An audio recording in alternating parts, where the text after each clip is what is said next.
There are moments in life when you realize that the person sleeping beside you is a stranger.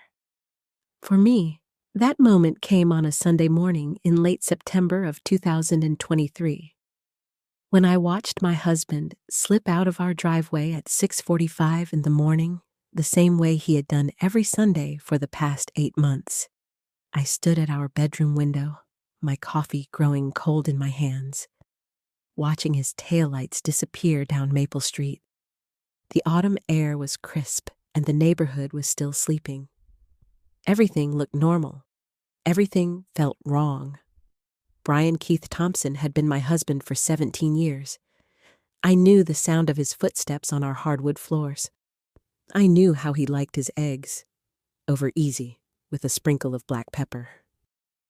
I knew the way he hummed when he was content, the way his shoulders tensed when he was lying. And I knew, deep in the hollow of my chest where intuition lives, that something had shifted. Something had broken. Something was terribly, irreversibly wrong. The thing about betrayal is that it doesn't announce itself with trumpets and fanfare. It creeps in quietly, wearing the face of routine. It hides in the gaps between sentences, in the seconds of hesitation before a kiss, in the Sunday mornings that suddenly become sacred and untouchable. I didn't follow him that first Sunday, or the second, or even the 20th. I told myself I was being paranoid. I told myself that marriage required trust, that suspicion was poison, that I was simply tired from working double shifts at the hospital. I told myself 100 different lies to avoid facing the one truth that was growing louder with each passing week.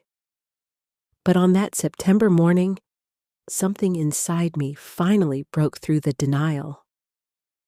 Maybe it was the way he had showered the night before, unusual for a man who always showered in the mornings. Maybe it was the new cologne I had found tucked behind his work shoes. Maybe it was the fact that our son, Ethan James Thompson, had asked me 3 days earlier why Daddy always left on Sundays and came back smelling different. Children notice what we try to ignore, so I stood there at the window, watching the empty street, and I made a decision. Next Sunday, I would follow him. The week that followed felt like walking through water. Every conversation with Brian felt weighted, every smile forced. I kept searching his face for clues, for cracks in the mask, for something that would either confirm my fears or put them to rest. But Brian was the same as always, charming, attentive in his distracted way, present, but somehow absent. On Tuesday evening, he brought home flowers, grocery store carnations in a plastic wrapper, the kind you grab on impulse at the checkout line. He handed them to me with a kiss on my forehead. "What are these for?" I asked, trying to keep my voice light. "Do I need a reason to buy my wife flowers?" He smiled, that easy smile that used to make my heart skip. But all I could think was, guilt flowers. The flowers you buy when you're trying to ease your conscience. I put them in a vase and watched them wilt over the next 3 days. My name is Michelle Ann Thompson. I am 41 years old, a registered nurse at Mercy General Hospital, and until that autumn morning, I believed I knew everything about the man I married. I grew up in a small town in Ohio, the daughter of a factory worker and a school teacher. My parents taught me that marriage was sacred, that commitment meant something, that you worked through problems instead of running from them. My mother used to say that marriage was like tending a garden. You couldn't just plant seeds and walk away. You had to water it, weed it, nurture it through the seasons. I carried those values into my own marriage like precious cargo, protecting them, honoring them, believing they were enough. Brian and I met at a hospital fundraiser in 2006. I was 24, fresh out of nursing school, idealistic and exhausted in equal measure. He was 27, working as a junior financial advisor at a downtown firm, wearing a suit that was slightly too big for his frame and a nervous smile. He approached me at the refreshment table, made a joke about the punch being the same color as the hospital walls, and somehow we ended up talking for 2 hours in the corner of the ballroom while the auction happened around us. He told me about his dreams of starting his own firm someday. I told him about wanting to work in pediatrics, about loving the resilience of children, their ability to bounce back from things that would break adults. He listened like my words mattered. He asked questions that showed he was actually hearing me, not just waiting for his turn to speak. We dated for 18 months before he proposed. He did it at the same Italian restaurant where we had our first official date, a small place on the corner of 5th and Washington called Giuseppe's, where they made fresh pasta, and the owner, an elderly man named Tony, knew everyone by name and their usual order. Brian got down on one knee right there between the tables, with Tony beaming in the background and other diners pulling out their phones to record the moment. The ring was modest, a small diamond on a silver band, but I didn't care. I said yes before he even finished asking. Our wedding was in June of 2008, a simple backyard ceremony at my parents' house in Ohio. 70 guests, folding chairs arranged in rows on the grass, white roses and baby's breath tied to the ends of each row with ivory ribbon. My father walked me down the makeshift aisle while a friend of my mother's played acoustic guitar. Brian cried when he saw me, actual tears running down his face, and his father had to hand him a handkerchief. Everyone laughed, and I thought, this is the man I will grow old with. This is the man who will be there when my hair turns gray and my hands shake and my memory starts to fade. We bought our first house 2 years later. A 3-bedroom colonial in a quiet neighborhood about 20 minutes from downtown. It had blue shutters and a maple tree in the front yard that turned brilliant red every autumn. The house needed work. The kitchen cabinets were outdated. The bathroom tile was cracked. The basement had a mysterious smell we could never quite identify, but we didn't mind. We painted the walls together on weekends, argued good-naturedly about whether the kitchen should be sage green or soft gray, planted tomatoes in the backyard that never quite produced the way the seed packet promised. Those early years of marriage had a quality of adventure to them. Everything was new. Everything was ours. We were building something together, and even the challenges felt like part of the story we would tell someday. Remember when we couldn't afford real furniture and ate dinner sitting on the floor? Remember when the toilet broke and we had to use the neighbor's bathroom for 3 days? Ethan James Thompson was born on a Wednesday morning in April of 2010, 3 weeks early, screaming his way into the world at 6 pounds and 4 ounces. I labored for 14 hours, and Brian never left my side. He held my hand through every contraction, whispered encouragement when I was ready to give up, cut the umbilical cord with shaking hands. When the nurse placed Ethan in Brian's arms for the first time, my husband looked down at our son with an expression of pure wonder. "He has your eyes," Brian whispered. I was too exhausted to tell him that all babies have blue-gray eyes at first, that they change over time, but Ethan's never did. He kept my eyes, light blue with a darker ring around the iris, along with my stubbornness and Brian's quick mind for numbers. Our life settled into a rhythm.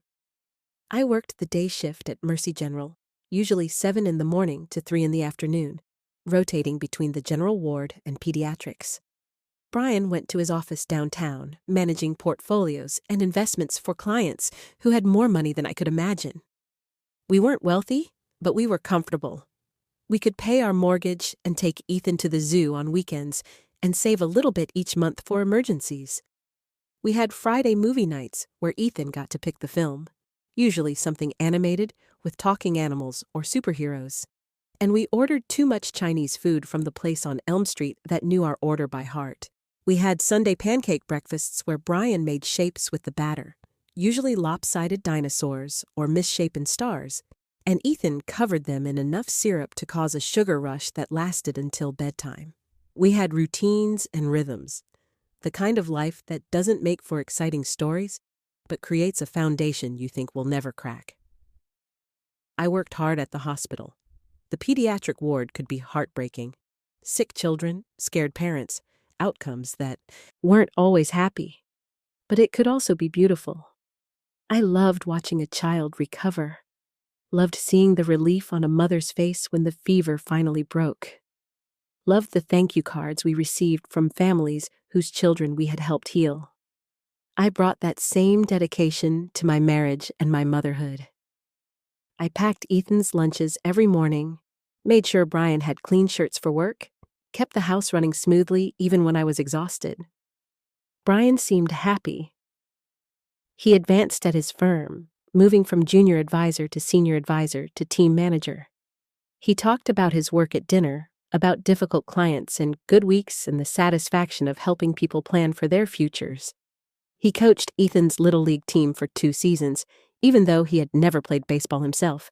He fixed things around the house when they broke, mowed the lawn every Saturday morning, took out the trash without being asked.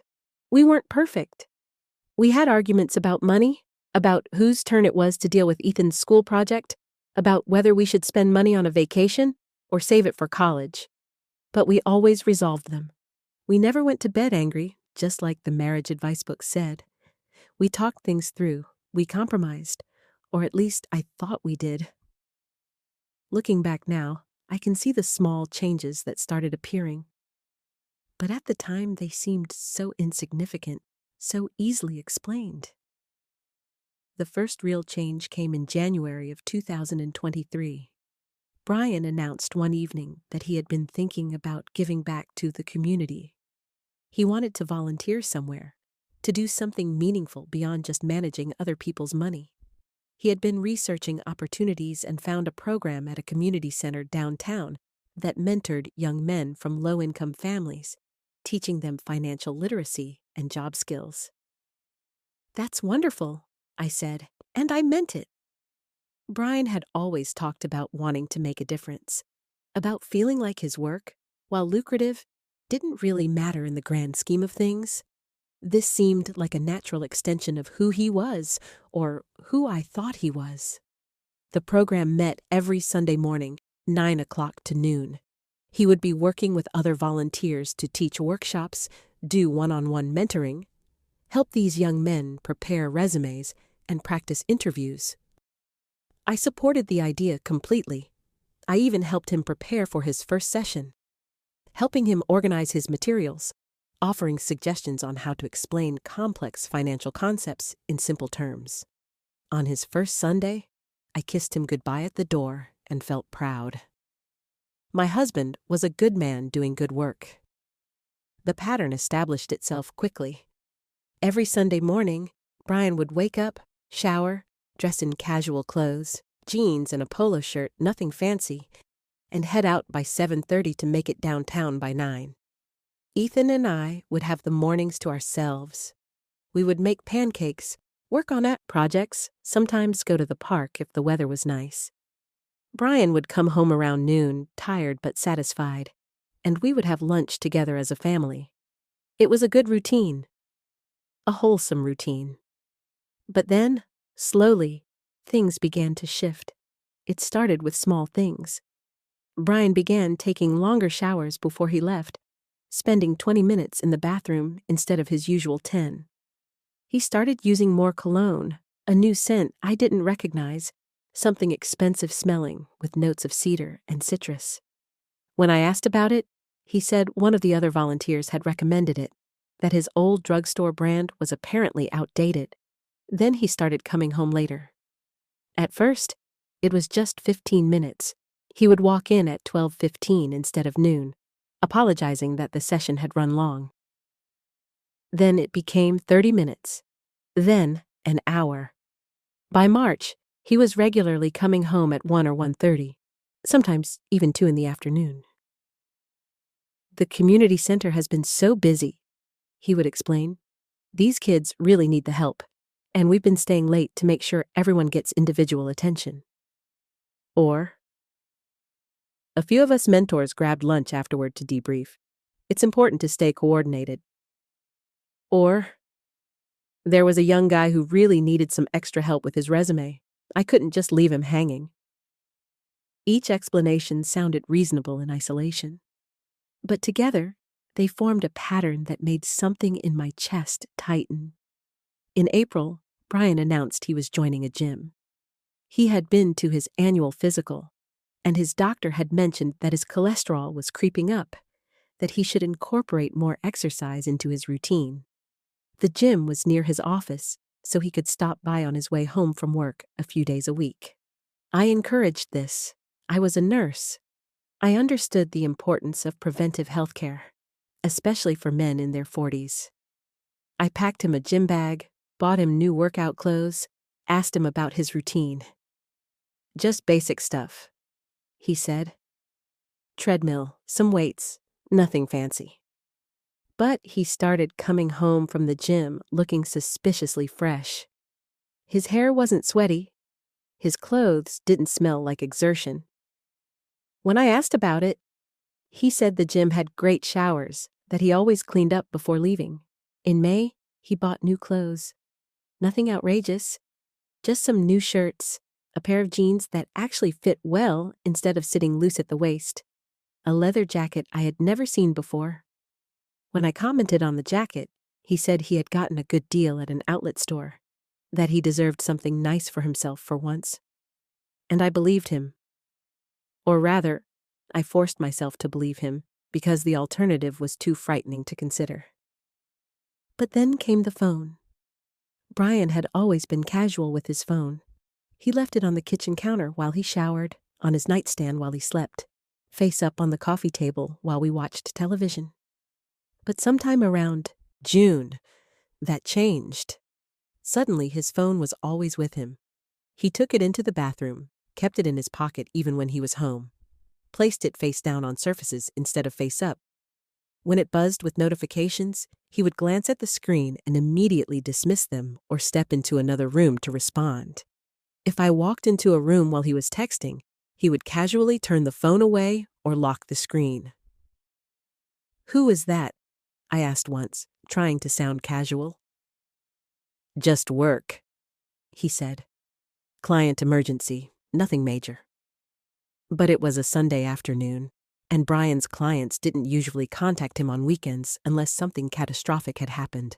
The intimacy between us began to fade in ways I couldn't quite name. He still kissed me goodbye in the mornings, still said, "I love you" before bed, still reached for me in the darkness sometimes. But there was a quality of absence to it, like he was going through the motions of being a husband without actually being present. When we made love, which happened less and less frequently, he seemed distracted, his mind somewhere else, even while his body was with me. I tried to talk to him about it once, in late July. We were in bed, both of us reading, or pretending to read, our respective books. "Brian," I said softly, "are we okay?" He looked up from his book, surprise crossing his face. "What do you mean?" "I don't know. I just feel like you've been distant lately, distracted." He set his book aside and turned to face me. "I'm sorry, Michelle. Work has been crazy, and the volunteering takes a lot of energy. I don't mean to seem distant." He reached for my hand. "I love you. You know that, right?" "I know," I said. But even as the words left my mouth, I wasn't sure I believed them anymore. August brought more changes. Brian started mentioning names I didn't recognize. Other volunteers at the community center, supposedly. Marcus, who was great with the young guys. Jennifer, who coordinated the schedules. David, who had been volunteering for years and really knew his stuff. But when I suggested meeting these people, maybe having them over for dinner or joining them for one of their post-mentoring lunches, Brian deflected. "They're really private people," he said. "I don't think they'd be comfortable with that." Or, "Our schedules are all over the place. It's hard to coordinate." Or most tellingly, The community center is kind of my thing, you know? My space. I don't want to mix my worlds too much. My worlds. As if we lived in separate worlds, not shared one. By September, I had started noticing things I couldn't explain away.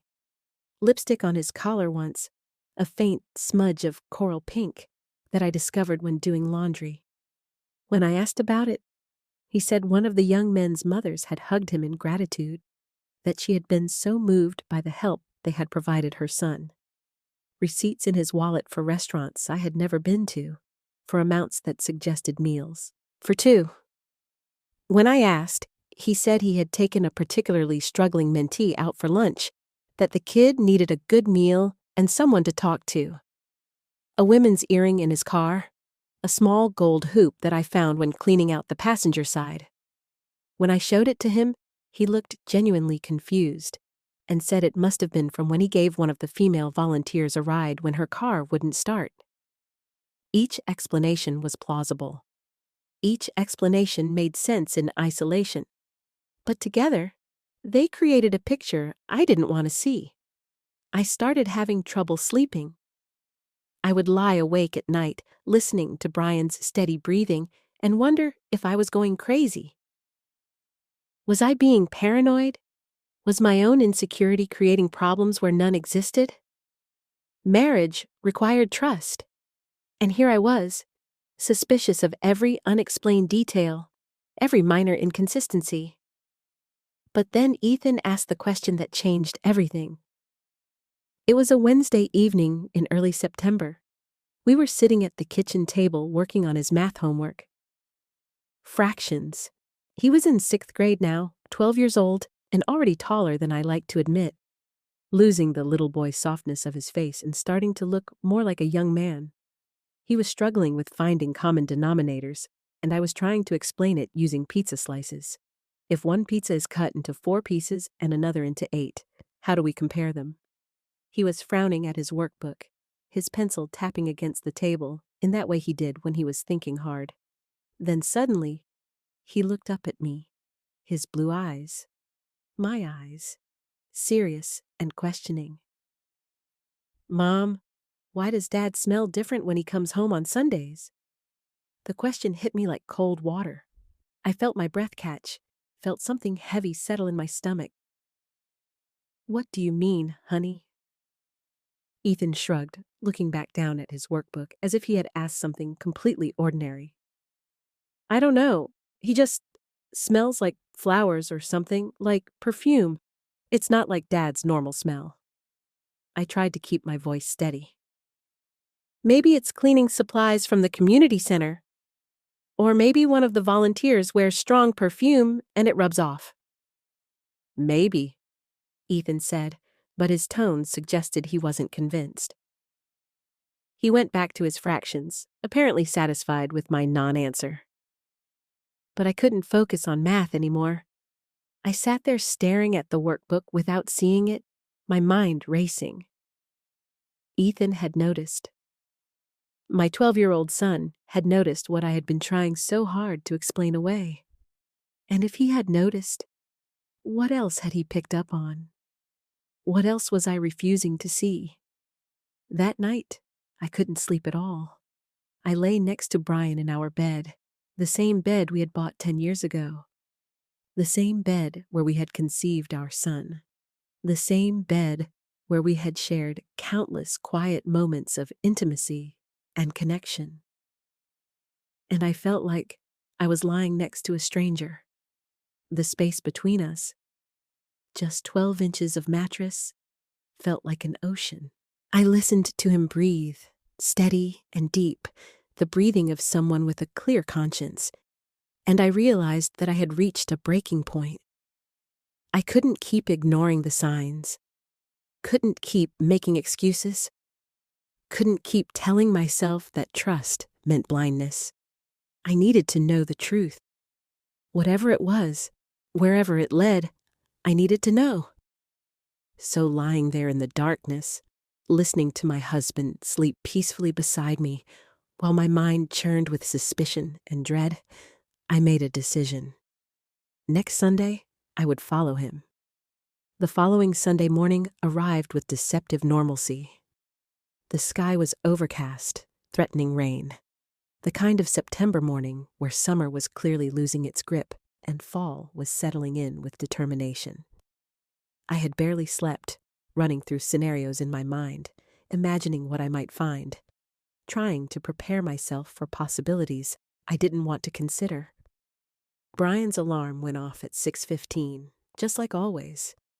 I felt him stir beside me, then slide out of bed. I kept my eyes closed, my breathing steady, pretending to still be asleep.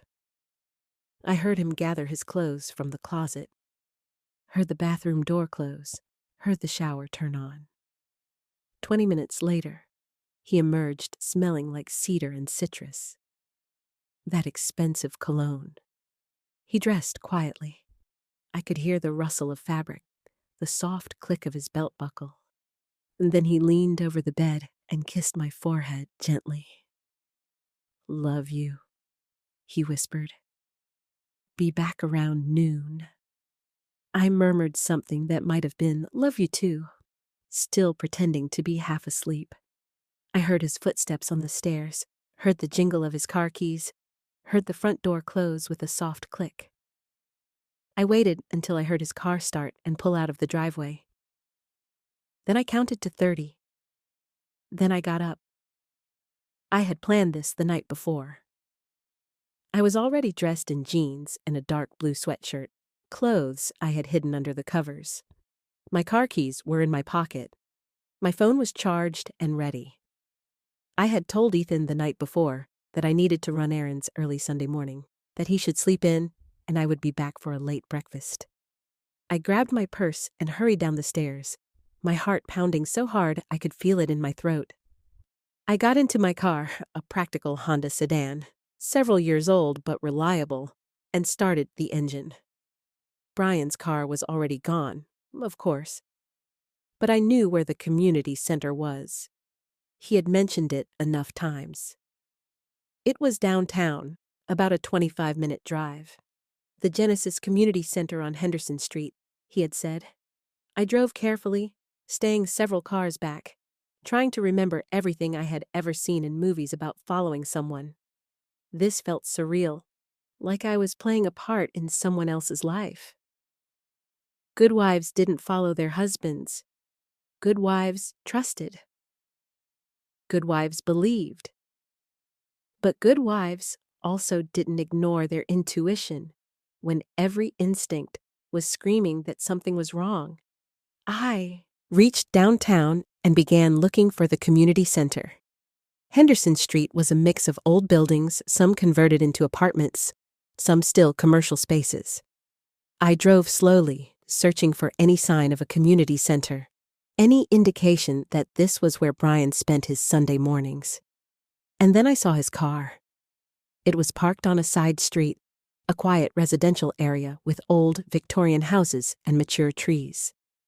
Not downtown at all, not near anything that looked like a community center. I pulled over half a block away, my hands shaking on the steering wheel. I watched Brian get out of his car. He was carrying a shopping bag from a grocery store and what looked like a bouquet of flowers. He walked up the steps of a beautiful Victorian house, pale yellow with white trim, hanging baskets of purple flowers on the porch, and let himself in with a key. With a key. He had a key to this house. I sat in my car, feeling like I couldn't breathe. Part of me wanted to march up to that door and bang on it until someone answered. Part of me wanted to drive away and pretend I had never followed him, never seen this, never confirmed what I had been afraid to know. Instead, I did something else. I called the number for the Genesis Community Center.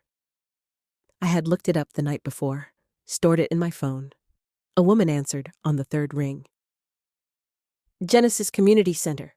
This is Patricia. Hi, I said, trying to keep my voice steady. I'm calling to ask about your weekend volunteer programs. Of course. What would you like to know? I'm interested in the Sunday morning mentoring program. The one that teaches financial literacy to young men? There was a pause. I'm not sure what program you're referring to. We don't have any programs on Sunday mornings. We're closed on Sundays. The words hit me like a physical blow. You're closed on Sundays? Yes, ma'am. We're open Monday through Saturday. Our weekend programs are on Saturday mornings. Would you like information about those? I thanked her and ended the call. My hands were shaking so badly, I dropped the phone. There was no Sunday volunteering program. There never had been. For 8 months, Brian had been lying to me. For 8 months, every Sunday morning, he had been coming here, to this house, to someone who gave him a key, someone he brought flowers and groceries to. I sat in my car for 45 minutes, watching that yellow Victorian house. Part of me hoped I was wrong, that there was some explanation I hadn't considered. Maybe the community center had given him the wrong information. Maybe there was a different center. Maybe this house belonged to a colleague and they were having work meetings. But I knew better. I knew better because of the cologne, the new clothes, the lipstick on the collar, the distance between us that had been growing for months. I knew better because of the way Ethan said his father smelled different, because of the phone calls Brian took in private, because of the gym membership that never seemed to produce any actual fitness results. At 8:30, the front door opened. Brian came out onto the porch, and he wasn't alone. She was beautiful. That was my first thought, and I hated myself for thinking it. She was maybe 30, with long dark hair and a figure that my post-pregnancy body would never achieve again. She was wearing yoga pants and an oversized sweater, and she was laughing at something Brian had said. He had his arm around her waist, casual and comfortable, the way you touch someone you're intimate with. They stood on the porch for a moment, talking, and then Brian leaned down and kissed her. Not a quick peck, a real kiss. The kind that spoke of familiarity and affection and 1,000 other kisses just like it. When they finally pulled apart, Brian headed down the steps toward his car. The woman, whoever she was, stood on the porch watching him go, her hand raised in a wave. She was smiling. She looked happy. I watched Brian get into his car and drive away. I watched the woman go back inside the yellow Victorian house, and I sat there in my Honda, feeling like my entire world had just shattered into pieces I would never be able to put back together. I had expected to feel rage. I had expected to feel the kind of white-hot anger that would make me storm up to that house and confront them both. But instead, I felt numb. I felt like I was underwater, like everything was happening at a distance, like this was someone else's life I was watching and not my own. After a while, I don't know how long, I started my car and drove home. Ethan was awake when I got there, sitting at the kitchen table eating cereal and watching something on his tablet. He looked up when I walked in. "Did you get your errands done?" he asked. "Yes," I said. My voice sounded strange, even to my own ears. "Yes, I did." I went upstairs and sat on the edge of my bed. My bed. The bed I shared with a man who had been lying to me for 8 months. The bed where I had believed we were building a life together, while he was building a separate life with someone else. I didn't cry. Not yet. Crying would come later, in waves that would knock me down when I least expected them. But in that moment, I just sat there, feeling the weight of the truth settling over me like a heavy blanket. Brian came home at noon, exactly as he always did. He came in through the kitchen door, called out a cheerful hello, ruffled Ethan's hair as he passed. He came upstairs to find me still sitting on the bed. "Hey," he said, leaning down to kiss my cheek. "You okay?" You look tired. I looked at him, really looked at him, at the husband I had loved for 17 years, at the father of my child, at the man who had just spent the morning with another woman in a house he had a key to. I'm fine, I said. Just a headache. Want me to get you some aspirin? No, I said. I'll be fine. He nodded and headed for the shower, to wash off the perfume, I realized. To wash off the evidence of where he had been, who he had been with. And I sat there on our bed, trying to figure out what I was going to do next. The next few days passed in a strange fog. I went through the motions of normal life.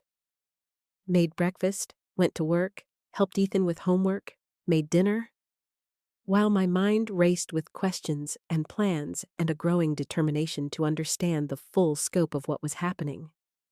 I didn't confront Brian immediately. Some part of me knew that I needed information first, needed to understand what I was dealing with before I acted. I had learned from working in emergency rooms that reacting without information could make a bad situation worse. So I watched, and I waited, and I gathered pieces of a puzzle I had been refusing to see for months. On Monday evening, after Brian went to bed, I did something I had never done before. I looked through his phone. He had left it charging in the bathroom while he showered. My hands were shaking as I picked it up, entered his passcode, our anniversary, which he had never changed, and opened his messages. I found her immediately. She was saved in his contacts as Marcus, presumably the mentor colleague he had mentioned. But the messages were not about community service or financial literacy.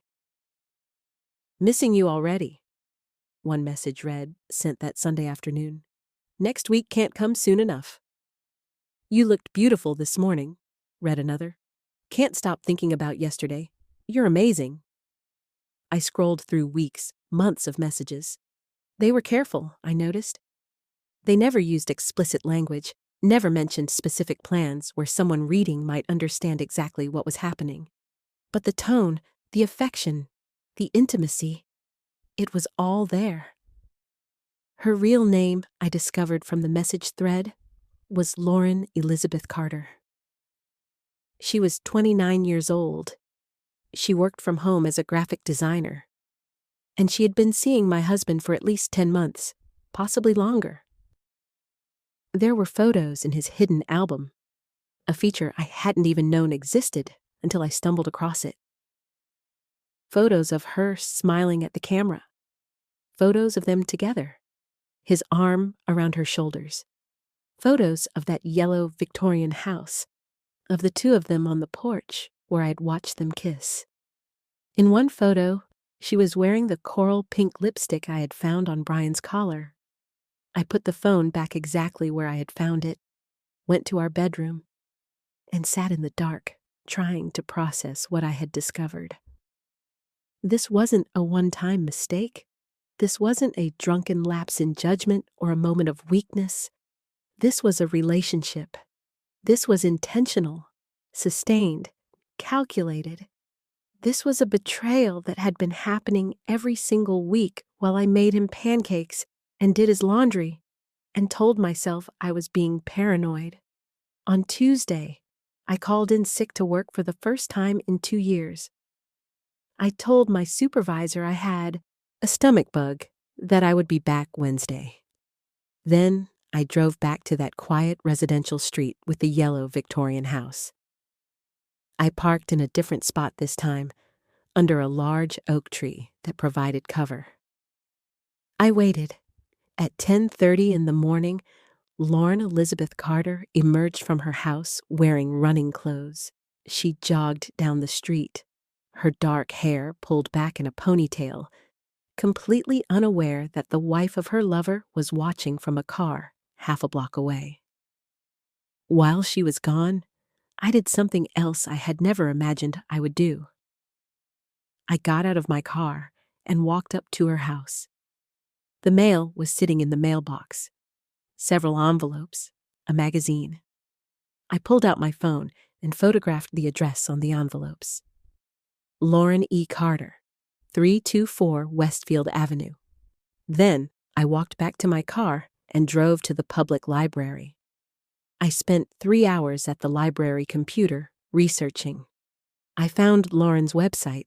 She was indeed a graphic designer with an impressive portfolio of work for small businesses and startups. I found her social media accounts, most of which were set to private, but with enough public information for me to learn that she was originally from Colorado, had moved to our city 4 years ago, had a cat named Pixel. I found property records showing that she had purchased the house on Westfield Avenue 2 years ago. I found no evidence of a husband, a boyfriend, any other romantic relationship. Just mine. By the time I left the library, I had a clear picture of who Lauren Elizabeth Carter was, and I had the beginnings of a plan. That evening, I was calm at dinner. Brian asked about my day, and I told him I had been running errands. Ethan talked about a science project he was working on. We ate spaghetti and discussed whether we should get a dog, a conversation we had been having off and on for months. It was so normal, so devastatingly normal. After Ethan went to bed, Brian settled on the couch with his laptop, supposedly reviewing client portfolios. I sat next to him with a book I wasn't reading, and I thought about confronting him right then, demanding the truth, asking him how he could do this to us. But I didn't, because I realized that I didn't just want the truth. I wanted documentation. I wanted proof. I wanted to make sure that when this marriage ended, because it would end, I knew that now, I would be protected. Ethan would be protected. On Wednesday, I went to see a lawyer. Her name was Patricia Morales, and she specialized in family law. I had gotten her name from a colleague at the hospital who had gone through a divorce 3 years earlier. I sat in her office in a leather chair that was probably meant to be comforting, and I told her everything. I need to know what my options are, I said. I need to know how to protect my son. Patricia listened without interrupting, taking notes on a legal pad. When I finished, she set down her pen and looked at me with an expression that mixed sympathy with professional practicality. "First, let me say I'm sorry you're going through this," she said. "Second, let me tell you that you're doing exactly the right thing by gathering information before acting." She explained what evidence would be useful: financial records, proof of the affair, documentation of his whereabouts and spending. She explained how custody worked in our state, how assets would be divided, what the process would look like. The fact that he's been lying about volunteer work and maintaining this relationship might work in your favor for custody, she said. It shows deception, poor judgment. But you need to document everything: photos, messages, receipts, anything that proves this has been ongoing. I left her office with a folder full of information and a plan. Over the next 2 weeks, I became someone I didn't recognize. I checked bank statements and credit card bills, photographing each transaction that seemed suspicious. I drove by Lauren's house multiple times, documenting when Brian's car was there. I kept a detailed log of his Sunday absences, noting exactly when he left and when he returned. I was methodical. I was thorough, and I was angry, a cold, controlled anger that kept me focused and determined. Ethan noticed something was wrong. He was 12, old enough to pick up on tension, even when we tried to hide it. "Are you and Dad fighting?" he asked me one evening while we were doing dishes together. "No, honey," I said. "Why would you think that?" He shrugged, scrubbing a plate with more force than necessary. "You're just different, both of you. Like you're pretending everything's okay, but it's not." I dried my hands and turned to face him. My son, who looked so much like me, who deserved so much better than this. "Sometimes grown-ups have things they need to work through," I said carefully. "But I promise you, whatever happens, you're loved. You're safe. That won't change." He nodded, but the worry didn't leave his eyes. That night, I couldn't sleep again. I lay next to Brian, this man I had shared my life with, and I felt the weight of what was coming. The end of our marriage, the disruption to Ethan's life, the explanations I would have to give to my parents, to friends, to everyone who thought we were solid. Part of me still couldn't believe this was happening.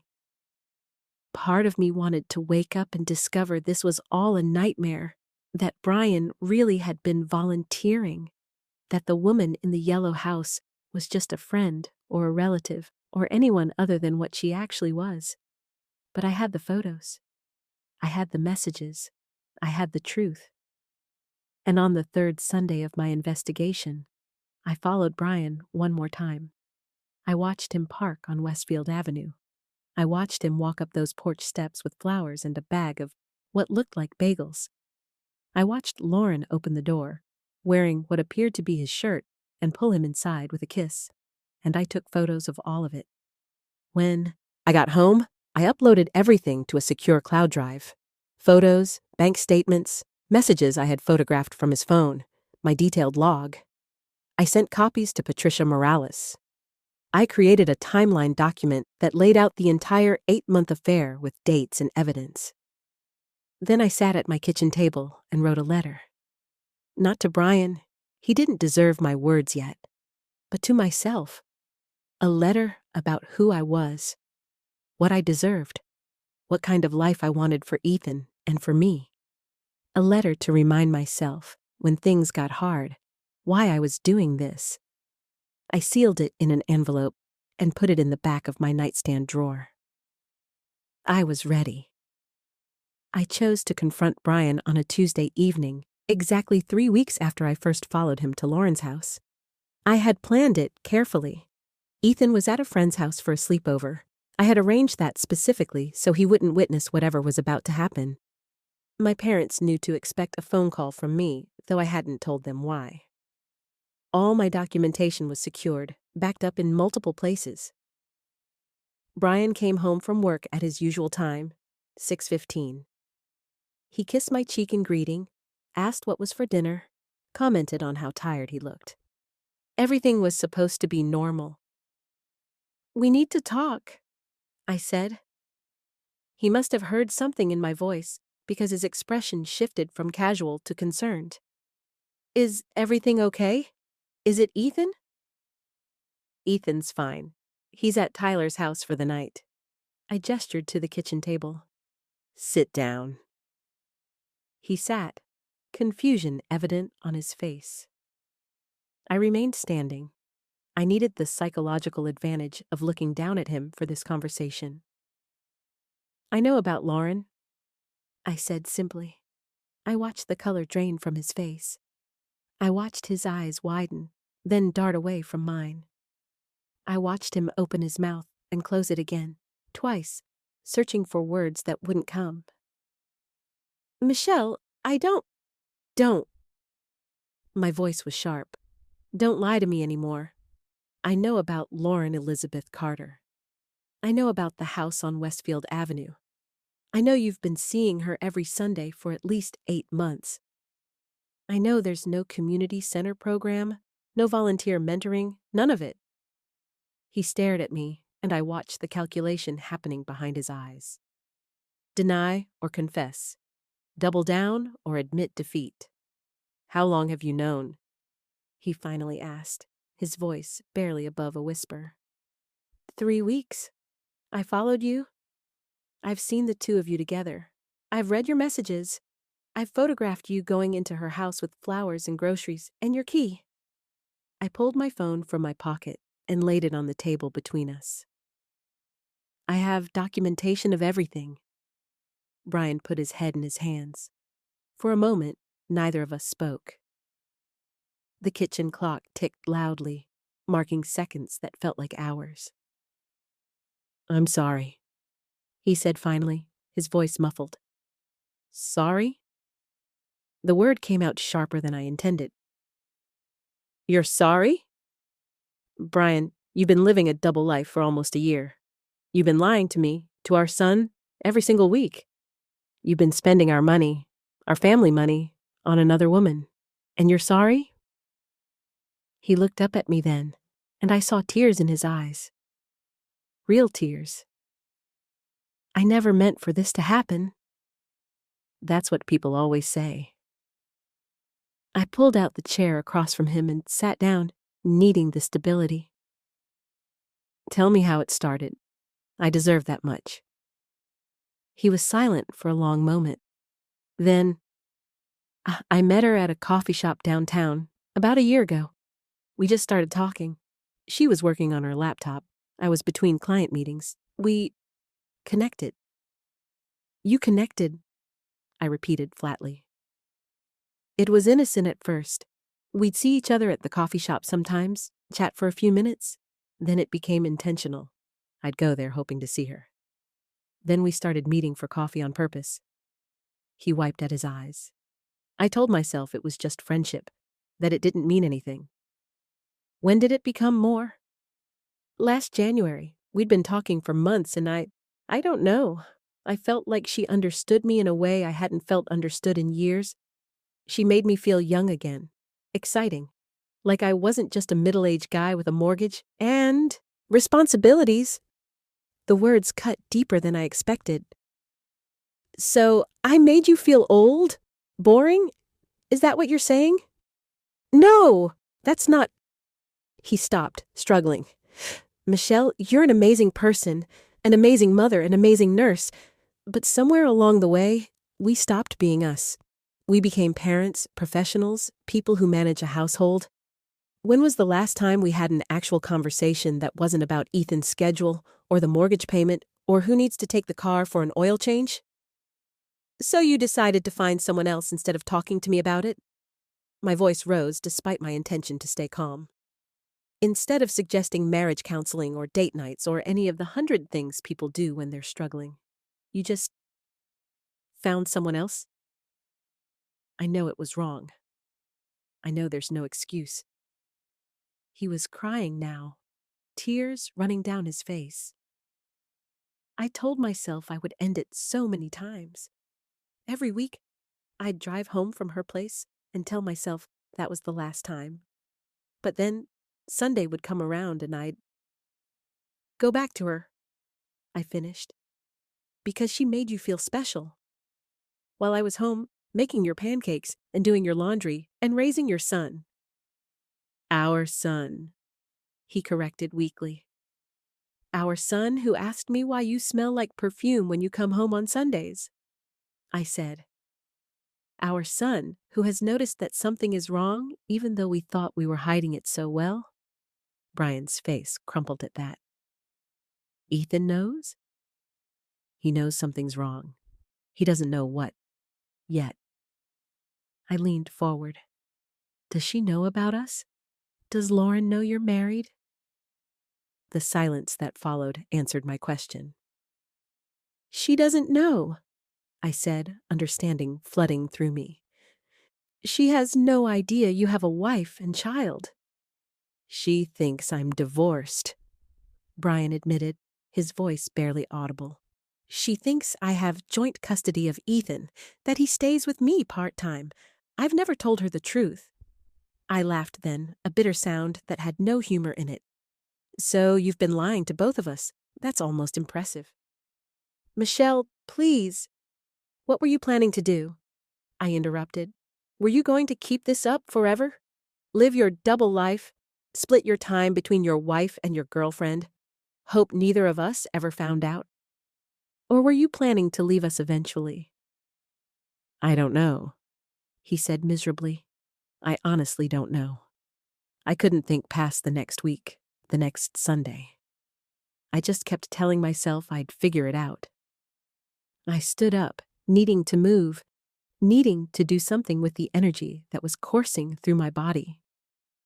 "Well, I've figured it out for you. I've already contacted a lawyer. I have documentation of everything. Your affair, your spending, your lies. I'm filing for divorce." "Don't," he said, standing as well. "Please, Michelle, can't we try to work through this?" I'll end it with Lauren right now. I'll go to counseling. I'll do whatever you need. What I needed was a husband who didn't cheat on me, I said. What I needed was a partner who talked to me when he was unhappy instead of starting a relationship with someone else. It's too late for what I needed. What about Ethan? He needs his father. He needs both of us. He'll have both of us, but we won't be married anymore. I crossed my arms, holding myself together. You'll still be his father. We'll work out custody, but I won't stay in a marriage where I'm being lied to every single week. I won't model that kind of relationship for our son. Brian sank back into his chair, defeat written across his face. When did you become so strong? I've always been strong, I said quietly. You just stopped noticing. We sat in silence for several minutes. Finally, Brian spoke again. What happens now? Now? You pack a bag and leave. Tonight. There's a hotel on Riverside. You can stay there while we sort out the details. I had already looked up hotels, already planned this part. We'll tell Ethan together when I decide the time is right. You can see him, of course. We'll work out a schedule, but you can't stay here. This is my house too, he said, but there was no fight in his voice. And my lawyer assures me I can ask you to leave based on the circumstances. So I'm asking, leave tonight. He nodded slowly, then stood and headed toward the stairs. I heard him moving around in our bedroom, heard drawers opening and closing, heard the zipper of a suitcase. I stayed in the kitchen, staring at nothing, feeling simultaneously numb and overwhelmed. This was really happening. My marriage was ending. The life I had built over 17 years was fracturing into before and after, and I was standing right at the breaking point. Brian came back downstairs 20 minutes later with a suitcase and his laptop bag. He stood in the doorway of the kitchen, looking at me with an expression I couldn't quite read. I really am sorry, he said. I know it doesn't mean much, but I need you to know that I never wanted to hurt you. But you did, I said simply. You made a choice every single Sunday for 8 months to hurt me, to lie to me, to betray our family. The fact that you didn't want to doesn't change what you did. He nodded, accepting this. Can I say goodbye to Ethan? Not tonight. Tomorrow. We'll figure out when and how to tell him. I walked him to the front door. Leave your key. He pulled his key ring from his pocket and removed the house key, setting it on the entry table. His hand lingered on it for a moment, as if setting it down made everything final. Goodbye, Michelle, he said. I didn't respond. I just watched him walk to his car, load his things into the trunk, and drive away into the October darkness. Then I closed the door, locked it, and finally allowed myself to cry. I called my parents that night, sitting on the floor of my bedroom, my back against the bed. My mother answered on the second ring. Michelle, what's wrong? And I told them everything, about the affair, the lies, the confrontation. My mother cried. My father said things about Brian that I had never heard him say about anyone. They offered to drive down immediately, to be there for me and Ethan. Not yet, I said. I need to tell Ethan first. I need to figure out how to explain this to him. Then maybe you could come visit. Whatever you need, sweetheart, my mother said. We're here, always. After we hung up, I called my best friend Jennifer, who I had known since nursing school. She answered sleepily, it was after 11, but became immediately alert when she heard my voice. What happened? I told her too, and she said exactly what I needed to hear. You're going to get through this. You're the strongest person I know, Michelle, and you have people who love you. I picked Ethan up from his sleepover the next morning. He was happy, chattering about the video games they had played and the pancakes Tyler's mom had made. I let him talk, soaking in his innocence, dreading what was coming. Brian and I had agreed to tell Ethan together. We met at the house that afternoon, sitting in the living room with our son between us on the couch. "Ethan, we need to talk to you about something important," I began, my voice steady despite the turmoil inside me. Ethan looked between us, his expression growing worried. "What's wrong?" Brian took a breath. "Your mom and we're having some problems, adult problems, and we've decided that it's best if we don't live together anymore." "You're getting divorced?" Ethan's voice was small. "Yes," I said gently. "But this doesn't change how much we both love you. You're still going to see both of us. You're still going to have both of your parents. That will never change." "Is it because of Dad's Sundays?" Ethan asked, looking at his father. "Because he goes somewhere every Sunday?" Brian and I exchanged glances. Our son was more perceptive than we had given him credit for. "It's complicated," Brian said. "But yes, that's part of it. Dad made some choices that hurt our family, and Mom and I can't be married anymore because of those choices." "Did you cheat on Mom?" Ethan asked bluntly. There was no point in lying. He would find out eventually, and I refused to start our new reality with more deception. "Yes," Brian said quietly. "I did, and it was wrong." Ethan was quiet for a long moment. Then he turned to me. "Are you sad?" "Yes," I said honestly. "I'm very sad, but I'm also going to be okay. We're all going to be okay." "Can I go to my room?" Ethan asked. "Of course," I said. He stood up and walked away without looking at either of us.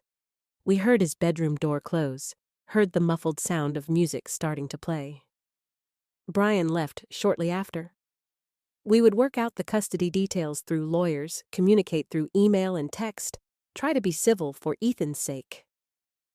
The news spread quickly.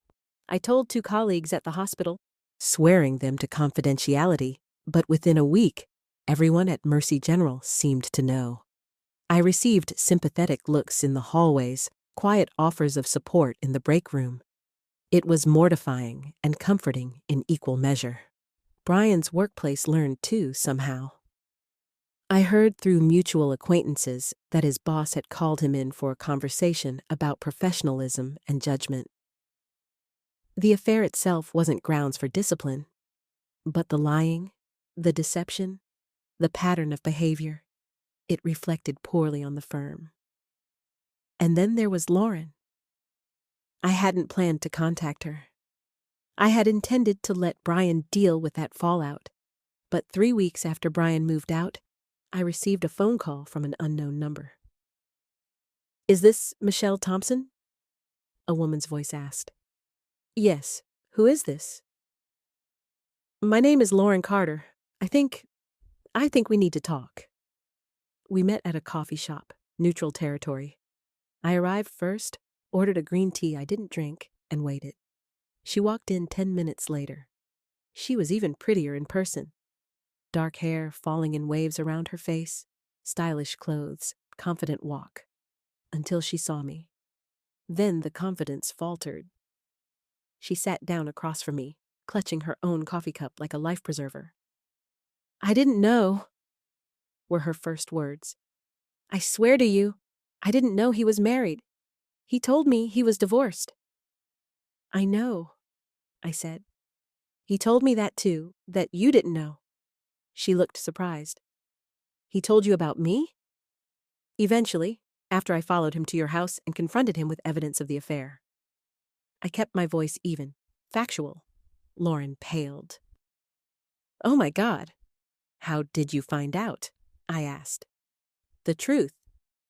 I went to his office. We were supposed to meet for lunch, but he wasn't answering his phone. The receptionist assumed I was you. She said, 'Mrs. Thompson, Brian's in a meeting, but I'll let him know you're here.'" She swallowed hard. When I asked what she meant, she looked confused and said, "You're his wife, aren't you?" And that's when I knew. We sat in silence for a moment. "I ended it immediately," Lauren said. "I called him and told him never to contact me again. I don't do this. I don't date married men. I would never knowingly be the other woman." "I believe you," I said, surprising myself by meaning it. "I'm so sorry," Lauren continued, tears beginning to fall. "I know that doesn't fix anything, but I'm sorry. I thought he was this great guy who was rebuilding his life after a divorce. I thought we were building something real, and the whole time, he was lying to both of us." "Yes," I agreed. "He was." "Do you hate me?" she asked in a small voice. I considered the question. Did I? This woman who had unknowingly been with my husband for almost a year. This woman who had kissed him on her porch while I watched from my car. "No," I said finally. "I'm angry. I'm hurt. But I don't hate you. You were lied to, too. Brian is the one who made vows to me. Brian is the one who chose to break them." Lauren nodded, wiping at her eyes. "For what it's worth, he talked about his son a lot. About Ethan. He clearly loves him." "He does," I said. "Being a bad husband doesn't make him a bad father." We talked for another 20 minutes. She told me her side of the story. How they had met. How the relationship had developed. How Brian had spun his web of lies so carefully that she never suspected. She apologized, again and again. She offered to give a statement to my lawyer if it would help my case. "I don't think that will be necessary," I said. "But thank you." As I drove away from that coffee shop, I felt an unexpected sense of closure.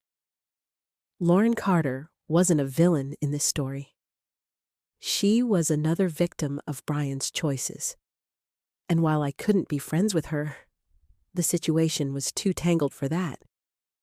I could let go of the anger I had been directing at her. Brian was the one who deserved that anger. Brian was the one who had betrayed us all. The divorce proceedings moved forward. My lawyer was efficient and thorough. Brian didn't fight for custody. We agreed on a shared arrangement where Ethan would stay with me during the week and spend weekends with Brian. We divided assets, sold the house that held too many memories, split the proceeds. It was all very civil. Very mature, very heartbreaking. The first few months after Brian moved out were the hardest. There's a particular kind of loneliness that comes from sleeping in a bed that used to hold two people, from cooking dinner for 2 instead of 3, from facing small crises, a broken dishwasher, a difficult day at work, a worry about Ethan, without a partner to share them with. But there was also relief. I didn't have to wonder anymore where Brian was, who he was with, whether he was lying. I didn't have to perform the exhausting charade of believing everything was fine when I knew it wasn't.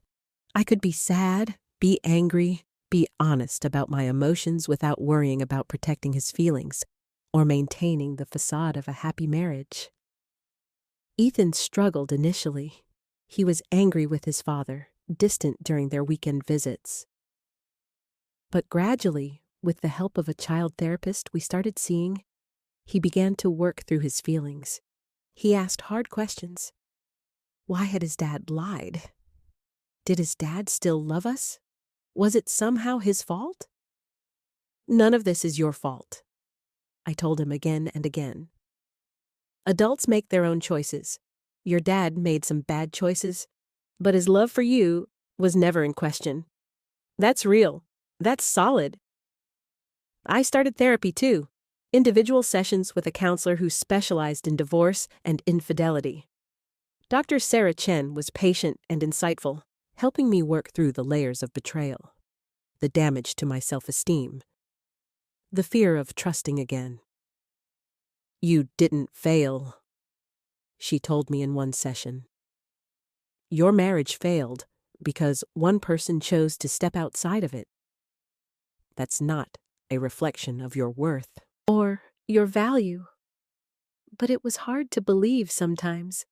On the bad days, I would look at myself in the mirror and wonder what was wrong with me. Was I not attractive enough? Not interesting enough?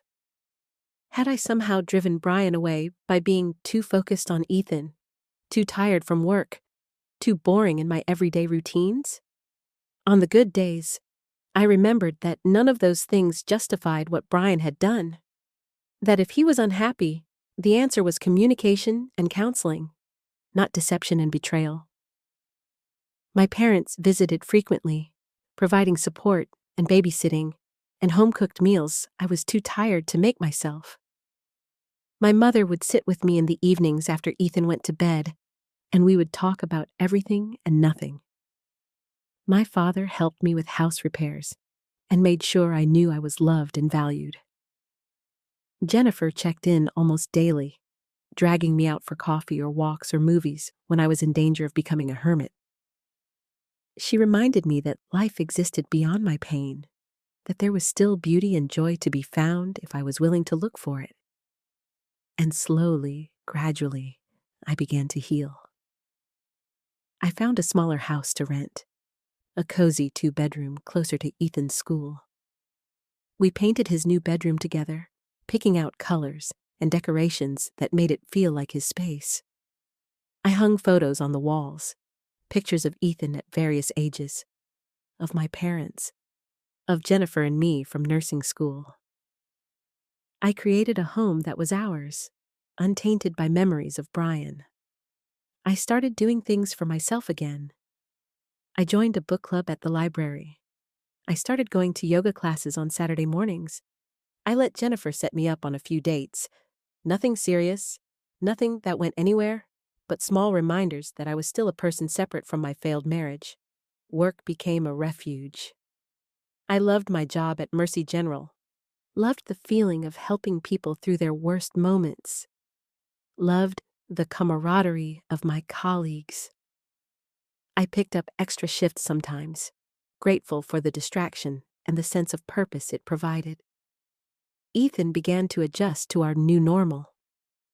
He stopped asking when his dad was coming home, accepting that this was how things were now. He made friends at school, joined the robotics club, started showing interest in science and engineering. He was resilient in the way children are, finding ways to adapt to a situation he never asked for. Brian remained a constant presence in Ethan's life, picking him up every Friday afternoon, returning him every Sunday evening. He never missed a visit, never failed to show up for important events, school plays, science fairs, parent-teacher conferences. We learned to co-parent civilly, communicating about schedules and homework and medical appointments through brief, factual text messages. We were never friendly, exactly. The wound was too deep for that. But we were functional, and for Ethan's sake, that was enough. About 6 months after the divorce was finalized, I ran into Brian at a coffee shop. He was alone, looking tired and older than I remembered. We exchanged awkward hellos. "How are you?" he asked. "I'm okay," I said honestly. "Better than I was?" "Good, that's good." He shifted his weight, uncomfortable. "Michelle, I never properly apologized for everything. I was selfish and cowardly, and I hurt you and Ethan in ways I can never take back." I looked at him, this man I had once loved so completely, who now felt like a stranger wearing a familiar face. "I appreciate you saying that," I said. "But Brian, an apology doesn't undo what happened. It doesn't erase the lies or heal the damage. It's just words." "I know," he said quietly, "but I needed to say them anyway." We stood there for a moment, two people who had once promised each other forever, now separated by an unbridgeable distance. "I hope you find whatever it was you were looking for," I said finally. "I hope it was worth it." He didn't answer, and I didn't wait for him to.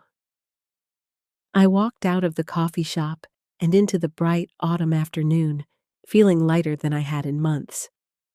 A year after the divorce, Ethan and I were sitting at our kitchen table on a Sunday evening. He had just returned from a weekend with Brian, and he was doing homework while I prepped vegetables for dinner. "Mom," he said suddenly, "are you happy?" I looked up from the cutting board, surprised by the question.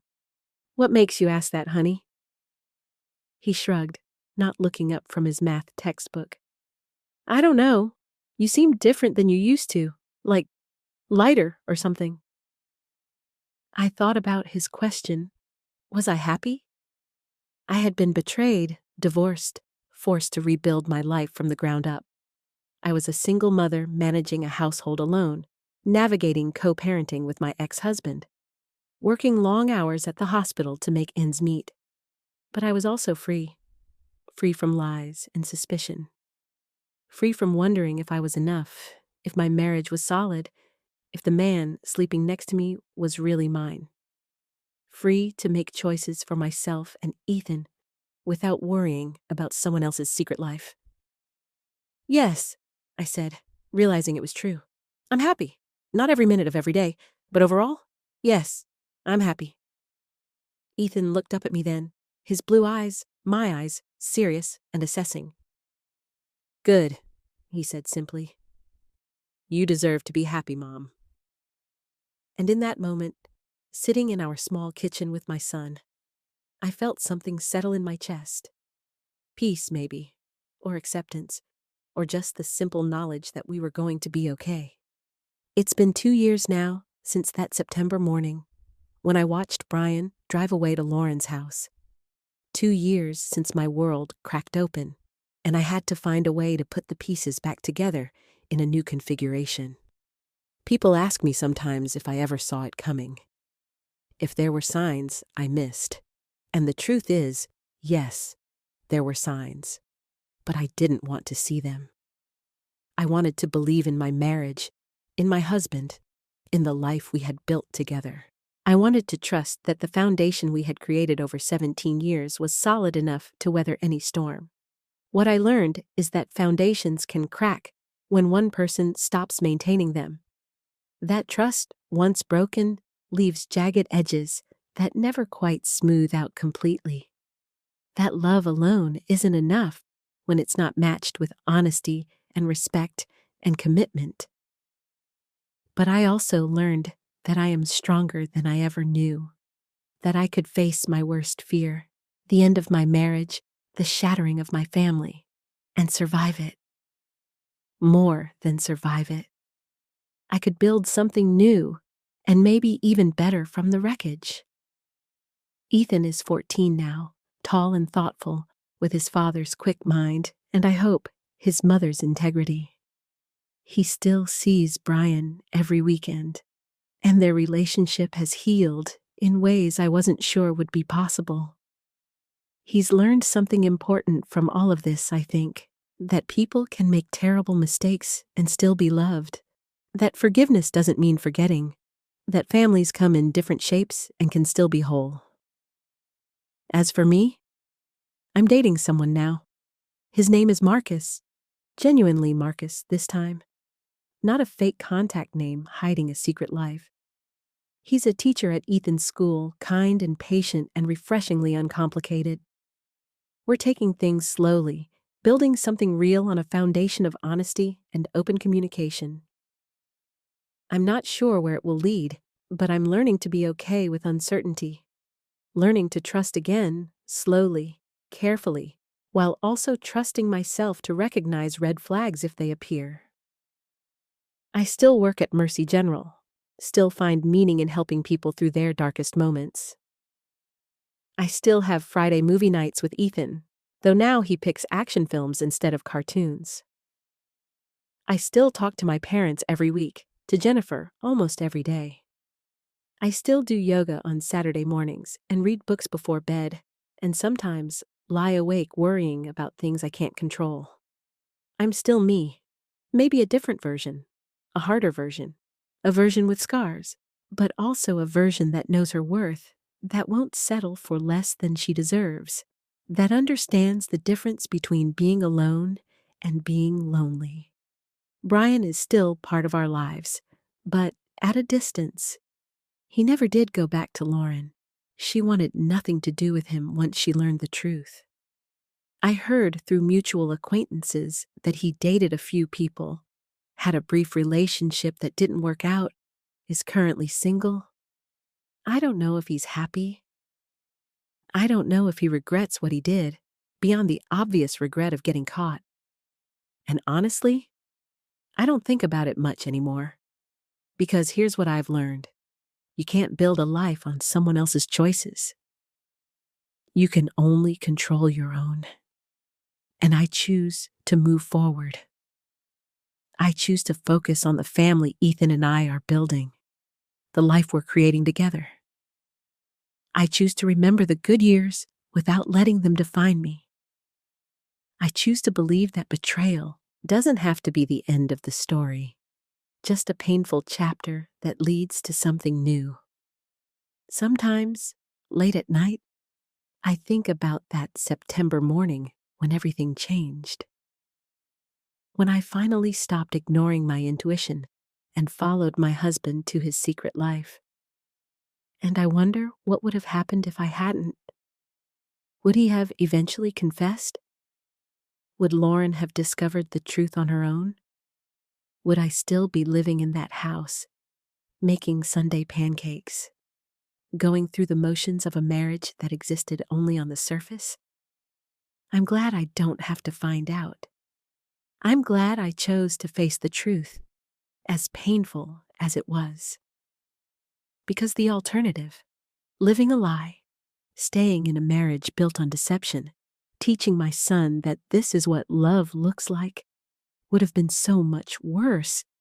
If you're reading this, if you're going through something similar, if you're lying awake at night wondering if you're being paranoid or if your instincts are trying to tell you something important, please listen to yourself.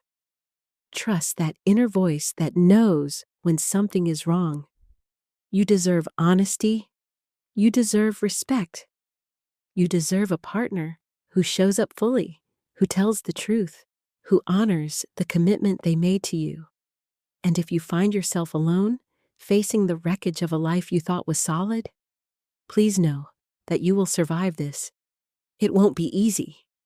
There will be days when getting out of bed feels like an impossible task, when the weight of betrayal makes it hard to breathe, when you wonder if you'll ever trust anyone again. But you will survive. You will adapt. You will build something new. Because you are stronger than you know. I know, because I've been where you are. And if I can make it through, so can you. Ethan just called from his room, asking for help with his biology homework. Marcus is coming over for dinner in an hour, bringing the Thai food we both love. My parents are visiting next weekend, and Jennifer and I are planning a girls' trip next month. This is my life now. Different from what I planned, nothing like what I expected. But it's mine. It's real. It's honest. And you know what? That's enough. More than enough. Would you have done what I did? Would you have followed your instincts, gathered evidence, planned your exit? Or would you have confronted immediately, demanded answers, tried to salvage the marriage? I've thought about this a lot over these past 2 years, about the choices I made, the way I handled it, whether I should have done anything differently. And I've come to realize that there's no perfect way to handle betrayal.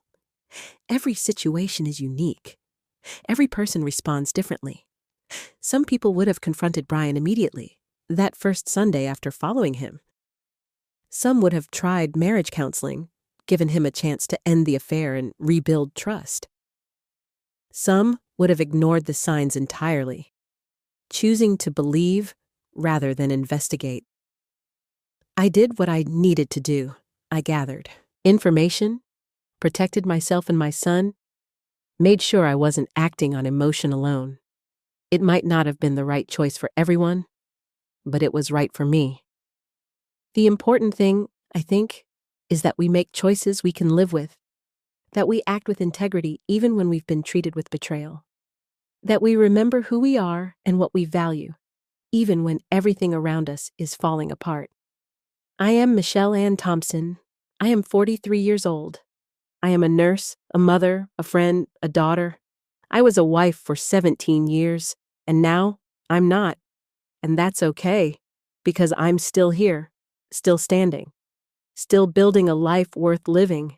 And if you're facing your own Sunday morning moment, your own realization that something is terribly wrong, I want you to know you'll be okay too. It might not feel like it right now, but you will be. I promise you that. The sun is setting outside my kitchen window, painting the sky in shades of orange and pink. Ethan's music is playing softly from his room. The scent of jasmine rice is filling the house. My phone buzzes with a text from Marcus, saying he's on his way. This is not the life I planned, but it's a good life, an honest life, a life where I know exactly who I am and what I'm worth. And that, after everything, is the greatest gift betrayal gave me. The chance to discover my own strength, my own resilience, my own ability to survive and thrive, even when everything falls apart. So thank you for listening to my story. Thank you for letting me share this journey with you. And if you're on a similar journey, please know that you're not alone, that better days are coming, that you are enough exactly as you are. The Sundays are mine now, and I've learned to make them beautiful